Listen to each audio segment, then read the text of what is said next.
Good evening, everyone, and welcome to the North East Non-League Show. Looking back with and joining us now, we have Phil Turnbull. Phil, thank you very much for joining us. You're welcome. Good to be on. I know you're out at work, so you're on a bit of a standby, so all systems go at the minute. Yeah, I'm trying to get people's electric back on. And a massive thank you to our sponsors again, Beer Watch TV, Sunderland West End, Jade Bell, and proud to support If You Care Share Foundation as well as a massive charity. Getting you back on to, obviously we had Stephen on last time, Phil. I know he's out that night, so I know he's back on for a part two in a few weeks. You cannot wait. But no, we've got lots to go for. Like I say, a lot of questions came in, and just kind of putting it out there from the start. We had one former player who's just put literally absolute legend, top man, can't speak highly of yourself. Can you take any guess who that was? Oh, not many would speak about me like that because I'm normally horrible in the change rooms, especially with being beaten. But no, I'm not sure. I couldn't guess. No, Gary Brown. Gary Brown, aye. He says you look forward to this one. So hope you're watching, Gary. But yeah, getting on at the early days. Obviously joined the Hartlepool youth system early on, doing really well. Can you tell us a bit about your time at Hartlepool and playing the likes of the Dallas Cup and stuff as well? Yeah, me and Stephen were quite fortunate really because we got released from Sunderland at like 15, at like the end of the school year, and then we went back to our boys' club, Jarrow FC, and then in the Christmas time of year 11 senior school, Hartlepool offered a trial. And we went down, and to be fair, we did really well. There was myself and David Foley travelled down from Shields. Ah, yes, yeah.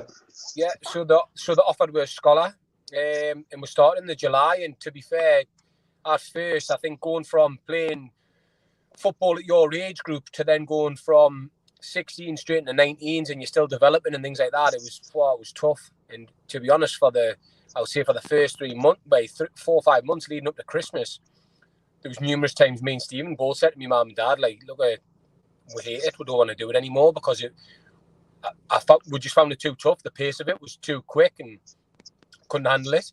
And then something started to click round about the Christmas time, and to be fair, the pair would never really look back. And I mean, I look back at my time at Hartlepool, I absolutely loved it. The club at the time was flying. The first team were winning every week in League One. The reserves were the best team in the reserve league.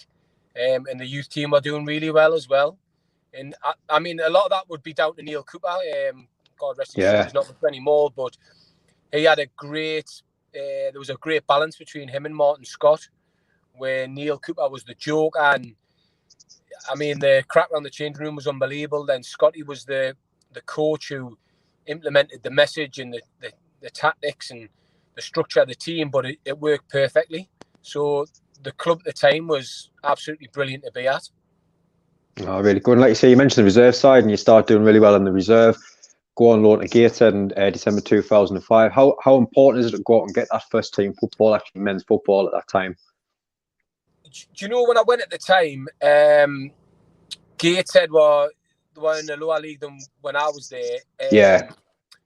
And at the time, I thought this is horrendous. Like, the football and that wasn't the best. Do you know, like, you're used to being at a professional club and things were run a bit more professional. And at the time, I didn't think it was a good thing. But looking back in hindsight, and why I say to players now, you have to go out and learn, is that even if the football's not great and say it's not a success football-wise, you learn so much about men's football. You learn loads about yourself. I mean, for example, we played Blythe on Boxing Day when I was at Gateshead. And the manager at the time, Colin Richardson, a point away at Blythe on Boxing Day was a good result. It was ones each, and there must have been about 3 minutes to go. And the ball went out of play, and I took a quick throw, and he's went absolutely berserk at me. And I'm thinking, what's he going on about? But, like, I was used to youth team football where it's all, like, tippy-tappy and, you know, it doesn't really matter. But from going to that to with men who are getting an extra £25 bonus for a draw or a win, it means something. So you learn about what it means to win at a proper level. So if I ever speak to anybody about going out on loan, I kind of stress it enough how much importance it has. Yeah, it's massive. And like you say, you earn your pro deal as well in 2006. You make your debut a year later. How against Rotherham in the cup? How proud are you at that moment? Obviously, all the work playing from the youth side, the reserve side, doing your loan deals. How proud are you of that moment playing for the first team? I was quite fortunate, to be honest. I think there was an injury to someone in the reserve team, so they slotted me in at right back. And to be fair, I did well. And then the following game against Rotherham for the first team, I didn't really expect it. But Danny Wilson used to name his team the day before in due shape, and I was in with the starting 11, and I still wasn't certain that I'd play. I was involved in the 11 that we thought would be the team in training, but I got in, and to be fair, I done all right. We won 3-0, so it was a proud moment. My mum and dad came. Yeah, Stephen had already been in the first team at that stage, so I was kind of catching up, and it was. I mean, it's something I'm still proud of. I can say I played professional football, so it was brilliant. It's amazing, isn't it? No, definitely. Like you say as well, a loan spell at Blythe this time, and then you leave Hartlepool in 2007. But because you've had kind of them loan spells at Blythe and Gateshead, it's important that your name's kind of out there. So when you do leave Hartlepool, like your name has been mentioned around the North East Sea. I knew it was coming. I'd had a few good games in the reserves, and no disrespect to Stephen, but I'd been doing a little bit better than Stephen. But whenever there was one who were involved in the first team squad, Stephen was always involved, even if I'd played better. So you kind of knew when your time was up, the manager wasn't having you. And I think as a pair, we had a good reputation because we'd done well through the youth team, through the reserves. So I was confident that I would find another club. I went and met a few non-league teams who, to be honest, offered like better money than full-time teams. Nice. But I went down to York, and to be honest, I was only meant to go in for a week, and I was going to go over to Gretna, who were doing well at the time, and I've probably overachieved on that week, better than I'd hoped I would. And a couple of the lads had to go to Bootham Crescent to sign a contract. So I stayed in the car and pretended I was asleep because I didn't want to go in and face the manager because I knew I wouldn't be able to, I would have buckled under the pressure. So I was fake asleep in the back of the car. And I heard a knock on the window and I'm like, pretending I'm asleep. He starts banging on the window, Phil, can you come in here? So I was like, oh no. So I went in and he didn't, I wouldn't say he bullied us, but I'm no good under pressure like that. He managed to get us to sign there and then. And I mean, it wasn't a bad thing because the way things worked out, I think everything happens for a reason. But the intention wasn't to sign at the time. Oh, that's class. I mean, as well, you're saying for York in 2007, but again, just a nasty little injury that keeps you off for quite a few months. Did you feel at that point that obviously being released by Hartlepool, the injury and stuff, that everything was just going against you at that time? I did, to be honest, because we'd played in pre-season. We had a couple of games and we played like Leeds United at York, and then we played Doncaster at York, and I was flying, to be fair. I was doing really well, and then we played Frickley, and I didn't really think I'd be involved in that game because I thought he'd maybe use like youth team players and fringe players, and I played in the game, and I popped my shoulder, and I'd done it previously, but when I had, it always went back in. But on this occasion, it wouldn't go back in, so it needed an operation. And I was out for about 4 or 5 months. But the assistant manager got the job. Colin, he was called. I forget his second name. And I was quite happy with it because I knew the manager had loved us. So I thought he's assistant mate as well. But when I was fit again, I think they were on a 10-game unbeaten run. They hadn't won many, but they weren't getting beat, so he couldn't change the team. And I got the opportunity to go out on loan to Gateshead, and I went and I had a bit of know-how about Ian Bogie and how his teams played, and he was a centre mid, and I knew he liked to get it down and play, and I thought it might be a good opportunity, and I went, and I never looked back. It was probably one of the best decisions I've ever made in my life, to be honest. Yeah, like you said there, you signed Pelton in 2008, and I mean, nearly 7 good years there. I mean, it must have felt like it was almost like your club at that point, with how many years that you actually spent there at the time. It was. That's exactly how it felt. I was on first name terms with everybody. I wasn't old, but I was one of the senior players because I had the longevity, and people are coming from afar, especially when we went into the conference, and you took that responsibility on of like trying to bed people into the area and things like that. But I mean, we're in the Northern Prem. We got promoted out of that league straight into the Conference North, where we had a difficult start, but then we got promoted out of that and straight into the conference, and it was back to full-time football again. I was quite fortunate as well because I was doing a degree, so the first 2 years were part-time. Then I went into the third year of my degree, and Gateshead went full-time, but me and Stephen were doing the degree together. So he would just go, get all the notes, and I would just copy his notes and try and get there for exams. Aye, so good way to do it. Well, in that case as well, aye. And like you say, that 2008 to 2010 set was a massive time for Gateshead. Obviously, the promotions and a lot of promise for the club. What was it like being a part of that group and obviously like the manager and just winning games week in, week out at that point?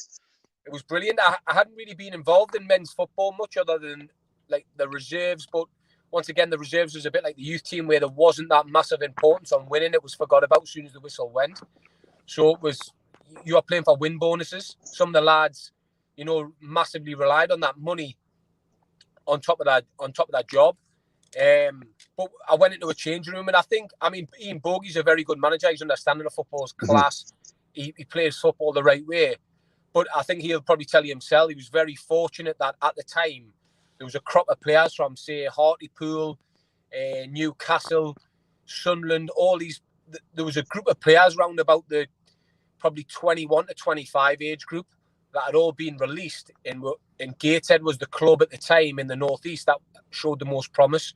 You had Graham Wood, who was an unbelievable chairman, putting money in. So all of it kind of went there. And Bogues just had to manage a good group of players, to be fair. Yeah, I think it also kind of see the Gateshead, like even now with a lot of the players coming out from Newcastle Academy. I remember that squad at the point, as you say, that was the Hartlepool, the Gates, the Newcastles.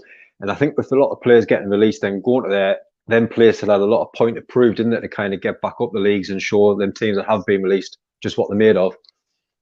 Well, the lads still had the hunger. I think most of them had the ambition of getting back to full-time football still. And I think really that was going to be the club with the best opportunity. Because to be fair, at the time, Dalton was still like a pro club. South Shields weren't really about the way they were. Spennymoor were down in the lower league. So Gateshead was the one club where you thought, if I drop out the full-time game, that would be the opportunity to maybe get back in. I don't think, if I'm honest, I thought it would happen as quick as it did. Yeah. But, I mean, we had great backing by the chairman there, was unbelievable. Graham Wood, he used to throw his money at it. So, like I say, we had good players and a couple left, and then we're fortunate we managed to pick up Lee Novak, who bagged goals for fun. We had players like Wayne Phillips, and there was just a good crop of players, and we had a great changing room as well. We used to holiday together at the end of the year, Magaluf trips and things like that. So all the lads were on the exact same like wavelength, singing from the same hymn sheet. You know what I mean? And something just clicked, and it worked really well.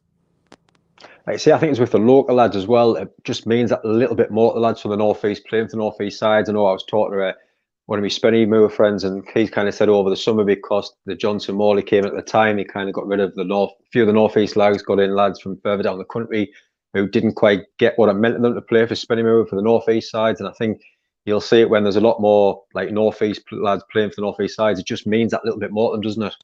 100%. I couldn't vouch about that enough. For me, I would always have a crop of local players in my team. Like I said earlier about, bedding the other ones in. But if you've got people from all over, I don't know if it's the right things to say. They don't understand. Everybody goes out and they try to win. But, when you're from that area, you feel that bit more pressure to perform for the team, because you'll see people out and about. And, if your team's getting hammered and you're from that area, they'll say to you, like, well, you aren't doing very well at the minute. So there's that pressure, which is good in a way. And we had a good core at the time. Craig Baxter, James Curtis, Ben Clark, myself. You had Jamie Chandler. You had quite a few lads all from the area. So you had people coming to watch the games, bigger numbers coming to watch the game, family and things like that. So there was that pressure that just made you want to do better. In the chance of seeing fans, you know what I mean? In the Metro Centre and Newcastle City Centre on a night out, if you are random from somewhere else, I just don't think you didn't care quite as much. Yeah, no, I totally agree with that. I mean, one game we've got to mention, it's a playoff final against Telford, that 1-0 late winner. Can you describe that night, Russ? I know I've watched it back so many times now, and even as go and speak to fans, they still mention about that night. I mean, what was it like being a part of that game? Do you know that game, right, with about 10 minutes to go, that's the most I've ever been in any situation, not just football, in my life, where I've thought, oh my God, we're going to do it. Please let us do it. Please. Do you know what I mean? It was like, because we're part-time, but you knew if you went into that league, that's the first league where you you can justify being a full-time club. And like I said, that was my ambitions to get full-time again. And I think when the playoffs happened, I think we knew like clubs like Wrexham and Luton and things like that were going to be in that league, and you knew you're going to be going to grounds like that. And to be fair, we weren't the best that night. We'd played well all season. But on the night, I remember Ian Bogie at half-time was like, is anybody going to grab this game by the scruff of the neck? Like, it was a cagey game. And then Wayne got a free kick on the edge of the box. And it was like one of the ones where you cross it and you hope someone gets on it. But if nobody does get on it, it's got the chance of going in. And it went in. And then I remember Muzza, the goalkeeper, he pulled off 2 unbelievable saves. And I think that moment of when we went up, I dare say that's probably my best. It's definitely my top 3, but it could well be the best moment of my career that night. No, it was amazing. Like I say, I've watched back a few times now. I know a couple of Gateshead fans that we've been speaking to have all said like it's one of the best moments ever watching that game live as well. So really good. And obviously, like you say, you're making over 300 appearances for Gateshead, really special, great times there. But then you leave the club to join Dalton. At that point, was it kind of a new challenge that you needed at that point? It was a new challenge. I mean, don't get us wrong, I've absolutely loved playing football and it's been brilliant for me. But non-league football it's not the glamour of the, like your championship and above. Probably League 1, League 2 isn't as well, to be honest. Because people think, you're a footballer, you're on X amount of money. In the lower leagues, you're certainly not. Yeah. And what you've got to remember is at Gateshead, we were on 1-year contracts. So every year you've got to march and you're thinking, even if you are doing well, you're thinking, am I going to get another deal? Yeah. And I mean, I was fortunate enough to get a mortgage when I was 24. And when you start getting them extra pressures, it's not like a joke anymore. It's your income. Yeah, definitely. And I was 27. A lot of my friends were starting to get successful careers and things like that, earning like proper money. And I'd done my degree and I'd done a PGCE alongside playing. And I'd stayed in touch with my history teacher from school.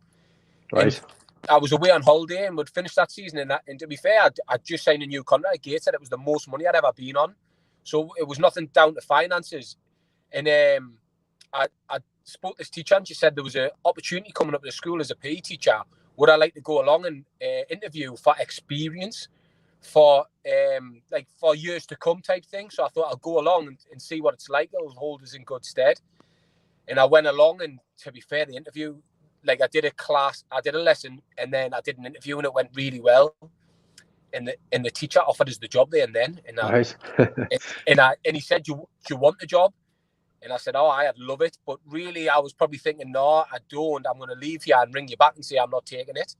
Anyway, I left, and I had a 2-week window to tell Gateshead if I was going to leave or not. This bloke still thought I was going to take the teaching job. And I didn't sleep. I wasn't eating for 2 weeks because I didn't know really what I was going to do. And I was asking people for advice. I asked my mum for advice, my dad, and they were like, son, what can I tell you? It's a decision you've got to make yourself. So I went and met Graham Wood in a pub in South Shields, and he said, look, you've got plenty of years to have a job and things like that. Keep playing football. I said, right, Graham, I'll come back tomorrow and see you. So he said, right, come to my house the next day. So I went to his house, and I still didn't know what I was going to do. And I've sat down, and Graham spoke to us, and I had that much respect for him. I think I buckled, and I just said, look, Graham, I'm going to keep playing football. I'm going to sack the teaching off. Anyway, it was probably that moment I drove home. And I mean, I only lived 10 minutes away, and I drove home, and I got the front door of my mum's house.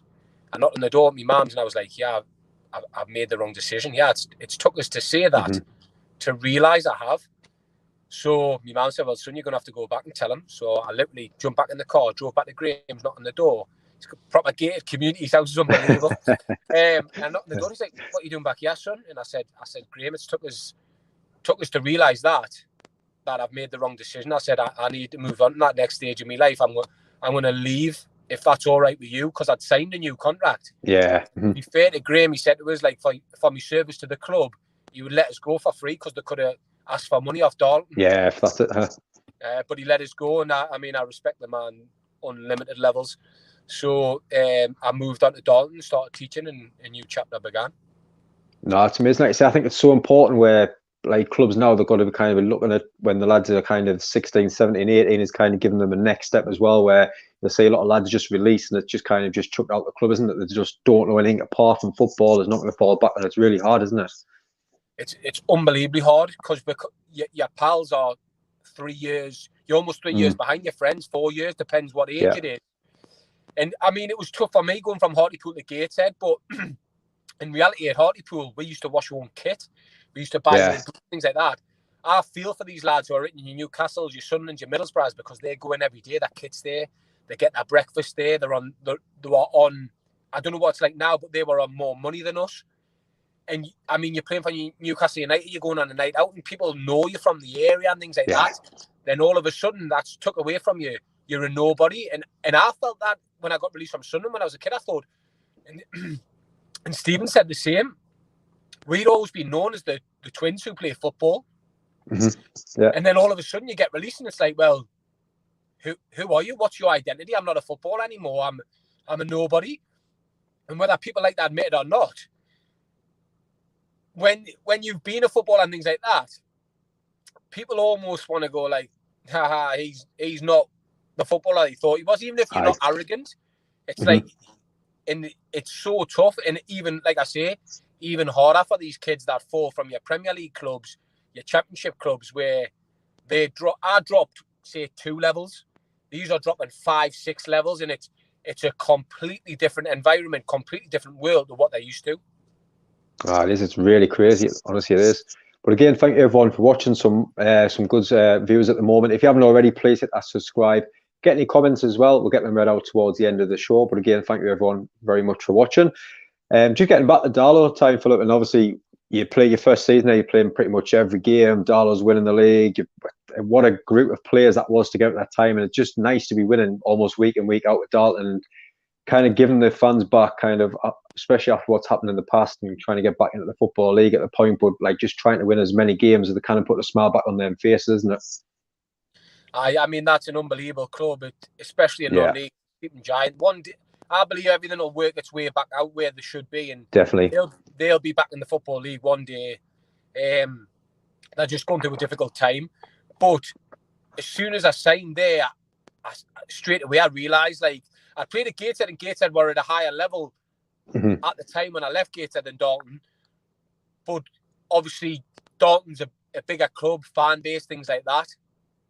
So when I joined Darlton, I'd realised pretty much straight away what I was joining, because you know your social media accounts, followers, everything seems to the media stuff seems to be bigger. You're in the Northern Echo every week, so you realise you are joining a big club. I don't mean that disrespectfully. They're bigger than Gateshead. I mean, like, they've got a bigger following and things like that. You know what I mean? Yeah. And I signed for Martin Gray. And to be honest, when I signed, I wasn't sure whether that would suit me, because I knew Martin Gray liked to play direct football. But I went and met him, and he was top class. And he said, look, as we're going up the levels, we probably need better footballers to come in to change the way we're playing, in a sense.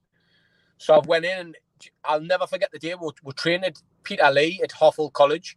Oh, yes, I went in, and the training kit was all set out, everything perfect. There was a kit man there, there was a manager, the assistant manager, there was a media guy there and everything. And I thought, this is proper, this. And I walked in the changing rooms. I think sometimes you can go into a changing room and you look about and you think, well, he looks like a bit of a little boy, and you know, he's not very big. And I walked and I thought, wow, this is a team of men, this. Yeah. Everybody was 6'2", seasoned players. You know, you had like Gary Brown, Kev Burgess, Leon Scott, Stephen Thompson, Graham Armstrong, all these players who had know-how, experience. It wasn't where you are going to be in the team and maybe you'd be talking and one other. This was like 11 lads on the pitch where every one of them was talking, giving information. You had Martin on the sidelines, so no one would ever do anything disrespectful, step out of line. And I probably knew at that moment, I thought, we're going to achieve something here. Anyway, we got off to a difficult start of the season, and then we did all right. We're picking up results here and there. And we played Hideaway around about December time. And something just clicked. Everybody started to know their roles. And then from then, I think we won something like 24 out of it was kind of run, wasn't it? I 27 remember. games or something. And I've never been in a team as much where we could have played anybody within reason, you know what I mean? Anybody, and would have beat them, because everybody knew their roles. And you know, when you're on a run like that, you forget how to get beat. Oh, I do, don't you? Yeah. there was no turning up at grounds and going out and saying, "Oh, the pitch is a bit dodgy." Yeah, you didn't even bother. You just went out and we won. As simple as that. And sometimes it takes a good manager just to. Martin didn't really have to have much input. He used to just let it roll, and I think it takes a great manager to do that. And he used to stamp on people when need be, but he was a top class manager. And I mean, we went on to win the league with record points, I think. Aye, really good, wasn't it? Going to mention obviously the season after. Again, another great season. Finishing the playoffs, but denied due to the obviously requirements of the ground. As a player, you've played all them games all season. I would imagine there's some players getting some serious injuries, putting all the effort in. How was that feeling at the time, getting denied a playoff spot? That's probably the second biggest deflator for me in my whole career. I bet. Like you say, you graft all season. You've stepped up a league, and I mean, it gets hard every league you go up. You were travelling a bit more, and there was a lot involved with Dalton, especially for myself and a few of the local lads, because you're travelling 2 nights a week, sometimes 3 nights a week down there. Match day on a Saturday. It was an hour trip down there, hour trip back. You train for 2 hours, so you're leaving the house at like 5:30, getting in at 10 sometimes, and things like that. So the amount of effort you put in to then at the end, and there was something daft involved as well, because I think there was another team who, if they went up automatic, they had enough time to put things right. But if you got into the playoffs, you weren't allowed to play them. And I think if it had been at some other clubs, I would have maybe been like, we weren't ready. But because of the players I knew we had in that team, in one-off games, we were like a cup team. In one-off games, we would beat anybody. And if it was at home with that crowd behind you in that tin shed, people used to buckle at Dalton because the fans were that good. And we'd have beat anybody in that playoffs. And I honestly think with the momentum we had off going from the previous league into this one, that was the best opportunity at the time to go straight up again into the conference. Like I say, with that momentum at the time as well, they've kind of almost now paid for that because what happened, and like you say, they've not struggled, but they haven't been doing as good the last few seasons apart from this one. But it just kind of hit them at that point, didn't it? It did, and then we went up, and I think Martin was frustrated. Martin said a few things that he probably regret, because he suggested Raj Singh going back in, and understandably the Dalton fans have got big hatred for him. And then Martin got the opportunity at York, and I mean, there was talk of York getting the ground at the time, and they were still full time. So you couldn't knock Martin for going for that. Yeah. But in hindsight now, I know for a fine fact Martin will regret that, because he had an unbelievable thing going at Dalton. It's just we weren't quite as a club at where York was, and it was an opportunity to be full time again, and he had them ambitions. But he left, and we got a manager, Tommy Wright, who came in, who horrendous, absolutely horrendous. Yeah. It just didn't work out. And to be honest, he came in, and I don't think we won for about 10 games or something like that. It was a bad run, wasn't it? Bad run, and confident went. What disappointed me the most is, like I said, that first year I turned up, there was players there who I know for a fine fact would have died on the pitch for that club. Yeah. Who, when you're in the trenches and you want them alongside you. And he started shipping these players out, like Kev Burgess went, and Leon Scott wasn't playing every week, and just players who you can rely on, and especially in a relegation battle. And these players were coming in, and I'm thinking, what is going on here? And this was the polar opposite of the Dalton team that I knew, the club I knew, like training and things like that. It just wasn't the club that it was. Like from internally, I mean, from how standards were and things like that, it became amateur, embarrassing, to be honest. And we got the end of season's awards, and like you were saying earlier, North East football, a lot of people know each other and things like that. And I got a phone call saying he's trying to sell you behind your back. And at the time, I was comfortable at Dalton, and I knew I'd outstay him because I knew he wouldn't have much time left. And anyway, South Shields came in for us, and I'm a South Shields lad. I always wanted to play for South Shields, and they were on the up, and he tried selling us to them. So their manager rang us and spoke. Am I there? For us to come in, and I knew they played a good brand of football, and I knew their players who were there. So I agreed to go there, and I mean, I was sad to leave Dalton because I absolutely loved it. I had 3 unbelievable years there. No, but like you say, just mentioning Gary Brown earlier, did you enjoy your couple of games as manager with Gary Brown there? It was brilliant. To be honest, you couldn't actually do it with anyone better, because Yeah. Like I'm talking about people who you die on the pitch for. He's up there, possibly number one. Brownie. He's as hard as he comes. He's a nutcase. He's unbelievable footballer.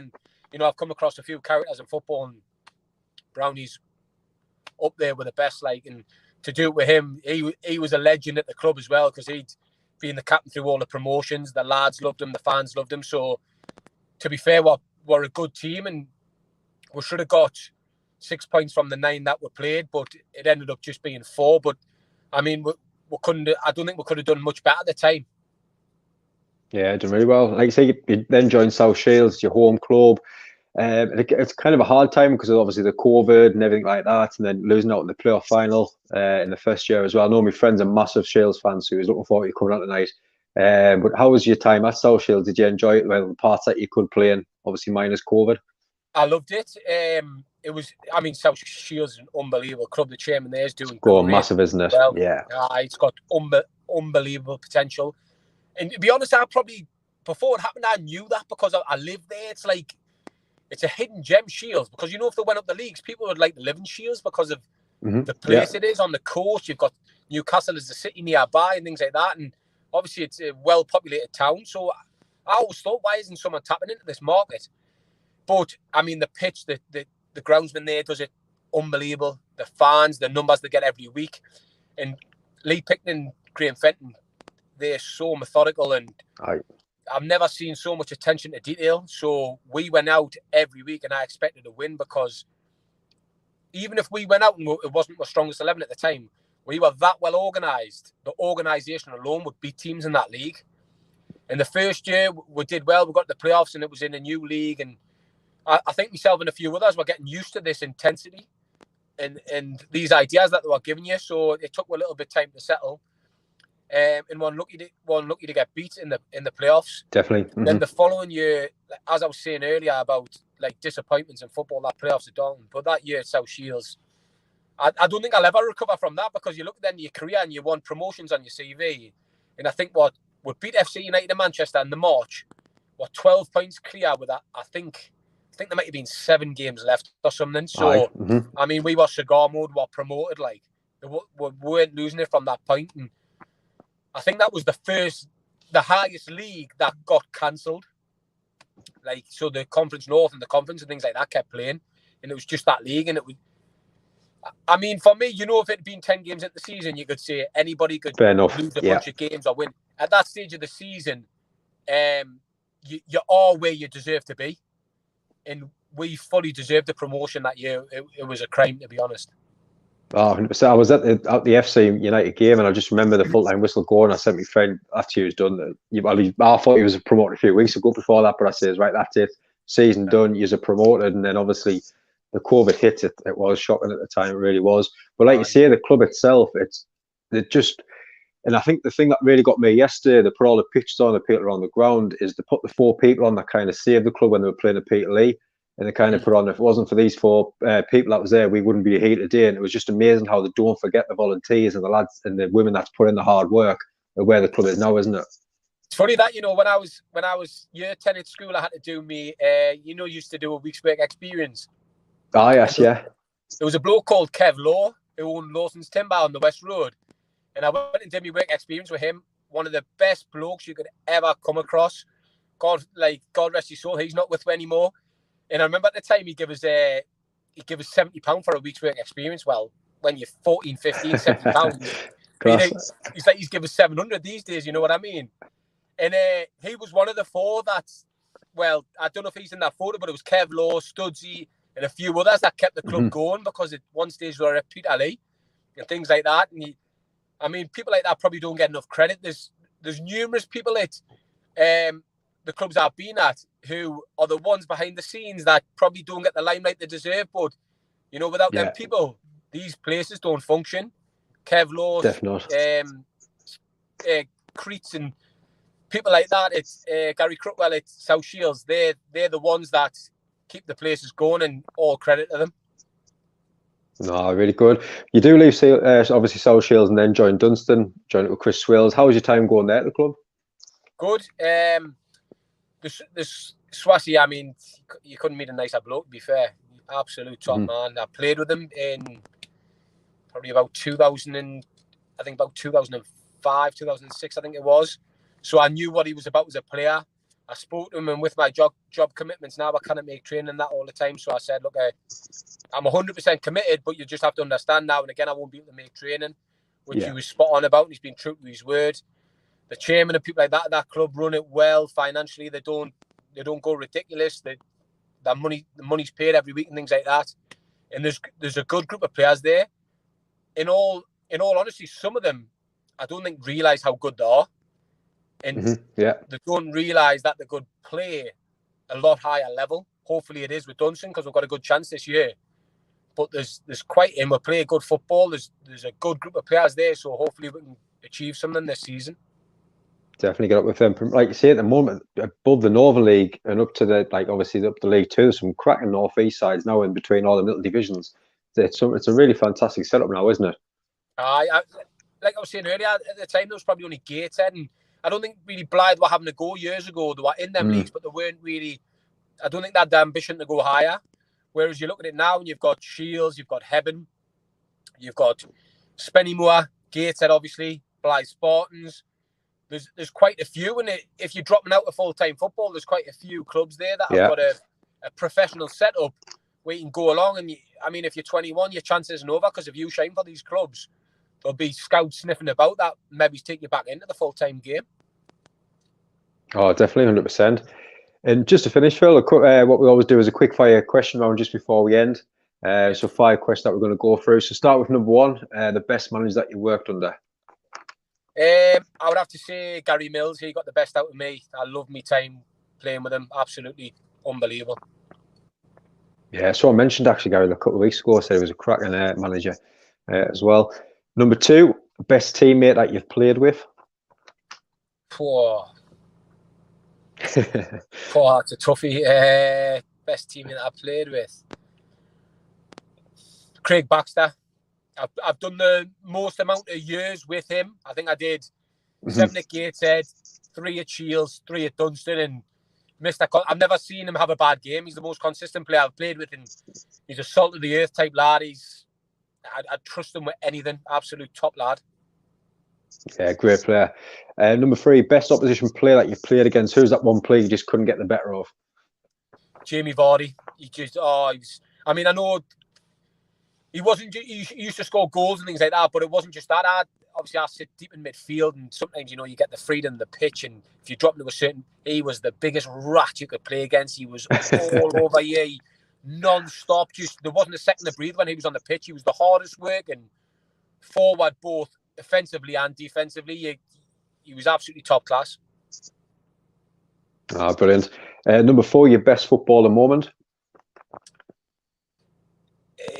Best footballer moment, I think it would be when we beat Grimsby at Gateshead Stadium. Me, mum, and dad, and that were up in the crowd. It was a full house at the National Stadium, and I remember all the fans were singing there, like, "Hey, Sarah, we're going to Wembley," and that. And I'm singing that back to me, mum and dad in the stand, and that it was. I almost can't remember the day because it was like euphoric. It was unbelievable.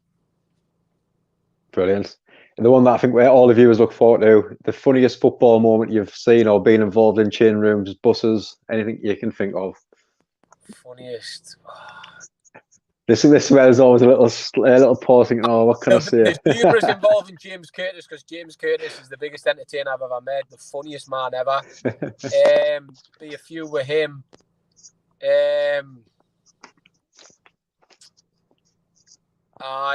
James Curtis, I remember Gary Mills came into the club and we used to do this singing circle on a Friday. And he's walked into this pavilion and came out. We used to train over at where Newcastle University is. Right, he's come out with like a ginger wig on, his top off and that, and he's singing Club Tropicana and things like that. He was top class. I would have kept him at Gateshead. I'd have given him a lifetime contract. Even if he wasn't playing, he's just the integral part of clubs that you need round, because he's just the life and soul, the entertainment of the place. Excellent. Brilliant story. I think we had one last, I might be in the week before, about Curtis actually singing on top of wheelie bins in the Newcastle City Centre. So he must be up there with a few good, good stories. Actually, the club used to have a clubhouse in in Low Fell. And so the lads from down south, they used to stay in it. And if we went on a night out, Right. Steve, we didn't want to go home, we used to go back there to party and that. So we went back there, fell asleep, get up the next morning. And we're walking to the shop, you know, to get a drink and that the next day. And James, he sees this bike. So he just jumps on this bike. Honestly, it was like a penny farthing. He's just lashing it around the streets. He's taking up the Low Fell, get a few drinks and that, and we'll come back down. Am I allowed to swear on you or not? Oh, I go for it. And then we come back down, this bloke goes, "What the fuck are you doing on my fucking bike?" And James's face just panicked. Sorry, mate, give this bloke his bike back. Oh, it was the funniest moment I've ever seen in my life. Oh, honestly. God. Absolutely brilliant, Oh, brilliant. James. Like, honestly, the What biggest a story to end on. Aye. Class that, like. Class. Jennifer just saying, great interview. And yes, totally agree. Shields and Rob, hopefully next season they'll be back there, get into the National League North. Yeah, fingers crossed for them, hopefully. But again, just a massive thank you to our sponsors just before we go. Baywatch TV, Southern West End and Jade Bell. And again, proud to support If You Care Share Foundation. Phil, thank you so much for coming on. It's been an absolute pleasure. Lots of laughs there as well. So I really appreciate your time tonight. Spot on, you're welcome. Been brilliant to be on. Excellent. Brilliant. Another couple of shows coming up this week as well. Thursday night, 9:10, we've got two former Durham City secretaries coming to give their kind of side of their story of Durham, what's going on there at the minute. It's a bit of an awful show on there. Another double figure defeat yesterday for the club, and a lot of stories that's going on. So it'll be really interesting to get two former secretaries on the show. And next Sunday, 7:45, just waiting for confirmation. Jason Ainsley coming on, current Spennymoor manager as well. So we're really looking forward to Jason coming on the show for that one. Lots of stories I can imagine as well. But again, everybody that's been watching, thank you so much. And Phil, again, thank you so much for your time tonight. Thank you.